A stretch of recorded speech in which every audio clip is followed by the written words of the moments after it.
na mwanajeshi kabisa ibiri ngoma. Siko muhaye amafaranga madorasi wallahi.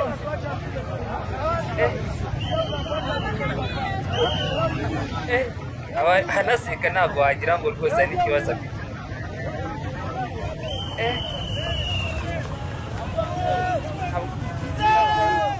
Baba bafite komani muri abantu harimo na abahaduriwa bikiri kugenda baha amadolari. Gusaba n'abaturage ngo bamweretse aho FDL ziri wana. Wagwani my people, namuona mwanajeshi wa M23 Willy Ngoma kabisa. Mwanajeshi wa M23 ni hatari kabisa, ari kugenda abanyanyizamo icyo bita idolari. Ni nyuma yuko habaye igitero gikomeye cyane, ingabo za FARDC ndetse na FDL ndetse n'ingabo z'abarundi bagatera umujyi wa Goma mu masaha y'ijoro. Special forces za M23 zakoze operation y'ikinyejana, imwe y'ikinyejana, ku buryo babashe kuburizamo neza bakubita ingabo za FDL bazisubiza mu birunga bya Nyiragongo.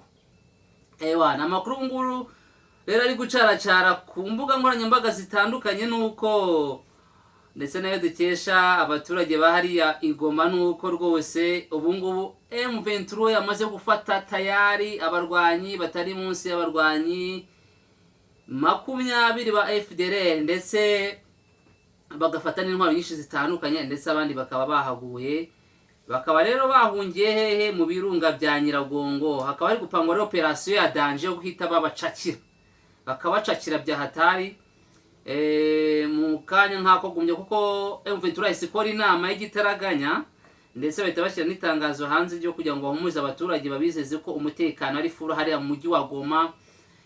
Uri furu kabisa, kuko abasore bari tayari. Ariko reka mbabwisha, nabonye abantu barwana, ariko bano bahungu bararenze, bitewe nuko FARDC yari yavuze ngo irabatunguye, ariko bo ibintu bahise bakora birarenze kabisa. Iyo urebye ukuntu bafashe bari abarwanyi, ni ibintu ubona bidasanzwe nyine, n'ubundi hifashishijwe special force. Ubu rero urabona ko abaturage bari kugenda kuri uno Willy Ngoma, akagenda abaha ku mafaranga. Bari nabashe kugenda babereka aho abarwanyi batandukanye ba FDL bagiye bihisha, kuko bari kubagenda babashomba muri uno mujyi wose kugira ngo babamaremo burundu. Ndetse M23 isitangaza ko kubera buriya bushotoranye, itangazo hanze yuko bagiye gukwita bakora operation militaire, bagahita bafata abarwanyi bose ba FDL, ndetse bakaba bagiye kongera kugaba ibitero mu mujyi wa Walikale, bakongera bakawisubiza. Ntambara rero ngiye subiye ubisi, ndakurahiye.